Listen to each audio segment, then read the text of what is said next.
Welcome back. A new poll conducted for the Association of Canadian Studies has found a majority of Canadians reject the idea that they live on stolen Indigenous lands. However, when it comes to the youth, 1 in 2 students believe they do live on stolen land. That's the topic for our Truth in Politics panel this week. Jennifer Lewitz is the CEO of Pasqua Strategies, and Niigaan Sinclair is a columnist with the Winnipeg Free Press.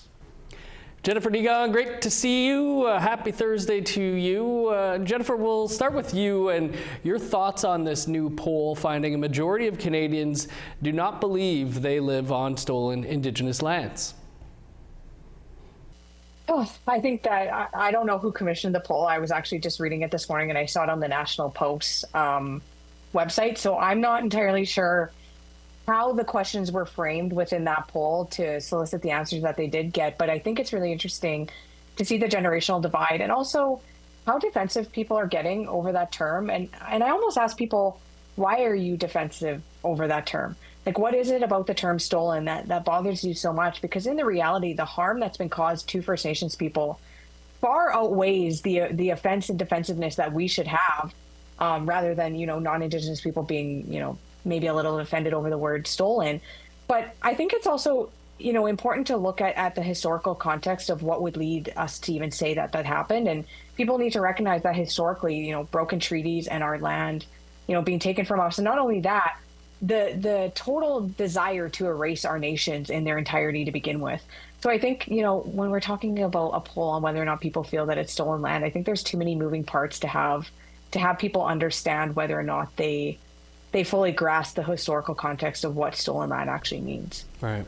Niigaan, Alberta and Quebec are leading the way with that mindset. 69% of those polled in the city of Calgary do not believe they live on stolen lands. Are those numbers a surprise in those areas? Well, I mean, those are two very staunch, at times pro-sovereignty provinces. These are provinces that have a very vexed relationship with Confederation. Alberta for the purposes of energy and money, Quebec for the purposes of French language and culture. And so what happens in those scenarios in which very strong local regionality or provinciality politics exist is all the other air gets sucked out of the room. And so what ends up happening is that most of the population doesn't talk about the historical facts of Confederation, of Canada. They end up talking about more local focused history, tradition, for example. And so I'm not surprised at all that in Alberta and Quebec that there is an ignorance around Confederation, what actually happened in the treaties, which was lands were stolen. But on top of that, I mean, this study was commissioned by the issue of out in British Columbia of professors who are questioning the validity of whether British Columbia is unceded territory, that there is a winner-take-all kind of environment in which the British just simply dominate, claim everything, take it all. And so there's that's a very vexed situation in British Columbia as well. One other thing that's important about this study is it's very built on age lines. The older that you get, the more that you think that stolen lands aren't occurring. But the younger that you are, the more that you understand that the land is stolen. That tells you that we're raising the most competent generation in history, and that people who don't understand Canadian history are just going the way of the dodo bird. Yeah, Jennifer, what do you make of the significant generational divide that so many students believe that they do, in fact, live on stolen Indigenous lands? I don't think it's an accident that the more that we see, history being taught more inclusively in our education systems, that it's an accident that we're seeing younger and younger generations starting to really understand the historical, wrongdoings by the government of Canada and essentially what has happened to us as First Nations people. I think education is essential, but I also think not forgetting. I think that there's a lot of people that get uncomfortable with the term stolen because they start reflecting that inwards and saying, well, how could you say that me or my ancestors stole something from you? But I think it's really important to almost acknowledge that it's not that we're denying that happened, but maybe you need to start just being full of discomfort in your feelings in order to acknowledge it, and getting past that stage of denial and sitting with that discomfort. But I think the education piece is huge amongst our generations. I think that's one of the biggest pieces. You know, I remember seeing a study a long time ago that was talking about how even people that are immigrating to Canada, if there isn't an education piece on the history of First Nations, Inuit, Métis people, it actually doesn't take them very long to start adopting those same stereotypes towards us. And it's becoming increasingly more obvious that that's continuing to happen. And then the degrading of, you know, our women and how that's even tied to missing and murdered Indigenous women and the devaluing of us as human beings. So I think it's important for us to start breaking down, you know, that discomfort and educating. And that is why we build things like that into curriculum, and we have cultural awareness training, and we make sure that people around us are educated in the history. But I think people are uncomfortable with the fact that just because time has passed, it does not automatically equate to an apology or the erasing of the wrongdoing. And this is something that we should be looking at further in how other areas around the world have handled this after conflict. Even with the Holocaust, I remember watching a documentary on Netflix about this, how they consistently always educate, and the history is there. And I remember this Netflix documentary was even showing like the signs that were on street poles. So it's like never again. Like, in order for us not to repeat something, we need to remember that it happened and make sure that we never allow it to happen again. And Nigan, the study was conducted for the Montreal-based Association for Canadian Studies, and they say the findings show a deeper divide in how people view Canada's history. Do you agree? Well, Mr. Newsflash, Canadians teach a pro-Canadian story and have for a very long period of time. And that story necessarily, or perhaps covertly, very overtly talks about Indigenous peoples as being irrelevant to the formation of the country in the way of the Great March towards Canadian independence and sovereignty. And then, of course, that just fits into that the Indigenous peoples don't matter. And that's always been the story of Canada. The Canadian law is built on the Royal Proclamation, where the King said everything is mine, and then Canadian law rolls out from that moment. Even previous to that, the papal bulls, the Pope saying that non-Christians don't matter and their rights don't matter, their land claims don't matter. So all of that is true. All of that has happened over and continues to happen in subsequent periods of Canadian history. So I'm not surprised at all. But here's the message for Canadians. You don't get to cherry pick history. Canada is a great place, has tremendous wealth, has beautiful cities, roads, laws, and policies. All of that is because of Indigenous peoples. And on top of that, when Canadian law then asserted itself, it removed Indigenous peoples from the equation, both in textbooks, but then also in policy and practice. And you have to inherit that as well. Yes, you can say the good things about Canada, but you also have to inherit that Canada was brutal, continues to be brutal with Indigenous peoples, and the land is clearly absolutely stolen. Jennifer, Manitoba Premier Wab Kinew has floated the idea of a pipeline that could carry oil to Hudson's Bay. What do you make of that proposal? I think it's really interesting because when he first got elected, I remember seeing comments on social media from people that were NDP supporters that were upset. Because I want to say it was within like the first couple of months, he went to visit an oil refinery, and he had the hard hat on and the pictures and everything like that. And they were like, well, he kind of did a 180 from where the NDP traditionally is on like land rights. And they're supposed to be the party that's more inclusive of Indigenous issues and consultation and stuff like that. But then Premier Wab Kinew almost distanced himself from any heavy party politics and just started kind of being like a premier of Manitoba. Like, what does it actually look like?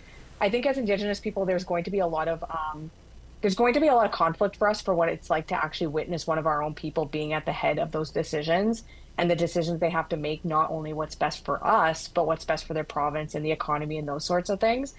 But I just thought it was a little interesting given the conversation that's happening right now at the federal level, and even with Bill 5 in Ontario, where there's a lot of land rights defenders right now. There's a lot of we need consultation, we need consent. And then Wab Kinew's over in Alberta and he's like, we're building a pipeline. And it's kind of like, how are people reconciling that? And how does he view consultation and consent? So I think that's a question we need to ask more of. Question I'll ask you in a little bit, but Nigan, a former Manitoba NDP candidate and vice president of the party blasted the premier for his seemingly new stance. Is this idea a bit of a surprise, do you think, coming from Premier Kinew? A premier's got a premier. That's what premiers do. Premiers are in charge of, according to the Constitution, natural resources, resource development.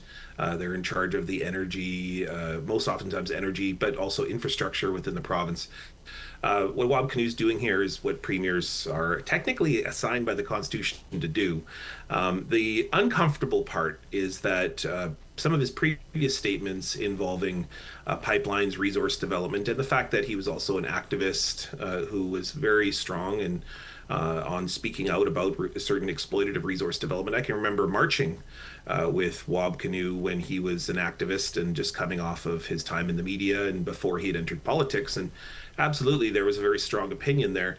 He just said recently that he's allowed to change his opinion and that he's seeing that there is the pressing urgency of Donald Trump has driven Canada to a point in which resource extraction, development, pipelines, those kinds of things are of crucial importance for the national interest. That's a complicated, tricky position for him to be in. And what you're seeing within the NDP is, I think, what I said in my newsletter this week is the first moment of the shine getting some rub on it or getting some corrosion on it.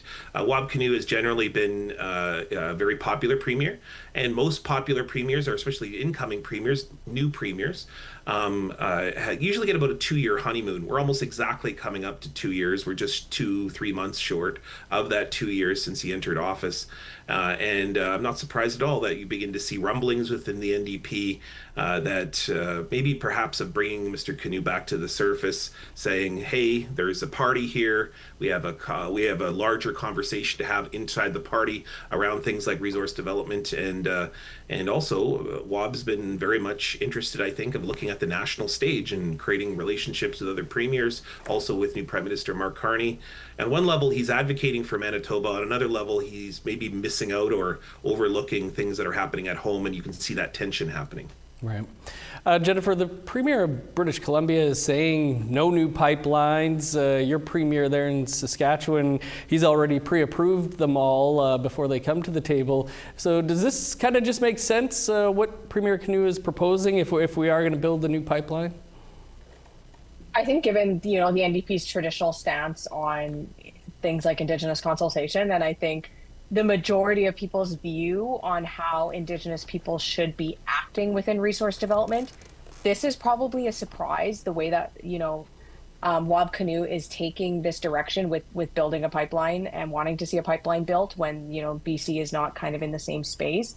But I think this really goes to highlight a much bigger issue of how complicated we are as Indigenous people. And I've been asked a lot whether I will ever run in politics, and the answer has always been a steady no, because this is where you have to think ahead of time of how that conflict comes to be. Because like Nigon had said, he's a premiering. He has to act on behalf of Manitoba. And obviously he's in that driver's seat now, and he's going to recognize, how do I actually drive the economy and drive revenue to my province to be able to pay for all of these wonderful things? And there's that moral dilemma of like, oh, but traditionally in our culture, we're not, we don't want to disrupt the ground too much, and we don't want to be building all of these pipelines that have environmental impacts on our lands. But now I'm in this other seat. What do I actually do? And I think you just highlighted a perfect example of why politics drives me crazy and why we often misunderstand Indigenous people's roles in politics, because there is a huge, huge moral path that has to be chosen when you're in that driver's seat. And I think that honeymoon stage is almost over, and we're seeing what it looks like front and center for an Indigenous person to have to choose between one side or the other. And if Jennifer ever plans to run for office, we promise you we'll break the news here first, I'm sure. Nigon, there doesn't seem to be a lot of pushback on this. There's been the NDP former vice president there, but we haven't heard from many in the party or from First Nations. Do you see a political battle ensuing should this proposal move ahead a bit more? Not on this issue, but I do believe that there is a brewing issue within the Manitoba NDP of a very popular premier who is looking nationally, has become a national figure. I can tell you that all of the talks that I give outside of Manitoba, when the name Wabkanu comes up in a speech that I give, or I talk about the Manitoba government, or it's inevitably met with a great deal of enthusiasm. Canada looks at Manitoba and Wabkanu as the face of it, as this extremely rogue province that is leading a progressive agenda in the age of Donald Trump and sort of hardcore right-wing politics amongst other premiers across the country. Now, in Manitoba, that has breeded some, we'll call it envy, we'll call it a little bit of jealousy, but we'll also call it, I think, differing agendas and views on some issues that haven't been always on the provincial radar, particularly healthcare. Healthcare has been something in which there's been a number of reports that have come out that have criticized the NDP government as not being able to address some of the promises that they made during the provincial election campaign. And then on top of that, this pipeline issue, but also some of the bigger tax breaks that the NDP government, and if you want to talk about an NDP government that doesn't quite look like a previous NDP government, you might see that tax breaks within some of the provinces been some rather interesting responses amongst under NDP caucus members. So you're not hearing a lot of overt public. I think you're just seeing a couple NDP members do that, but I can tell you privately that there's a number of discussions that take place. I'll just say one other thing. I'll say that this time period in Manitoba is a really remarkable time for a whole host of reasons, but it is also because we have the most diverse set of cabinet ministers leading the Manitoba government, but with that diversity comes many different opinions. And up to this point, you've seen uniformity, or cabinet discipline, as they call it, quite tight. I don't think that's always going to be the case, and I think that as we see more and more of a pro-resource agenda and some voices in that cabinet who are definitely interested, A, in not resources, and B, other issues, you may see some other people break from that uniformity that I spoke about. Always interesting days ahead. Jennifer and Egon, we'll have to leave it there, but thanks to you both. Yeah, me much.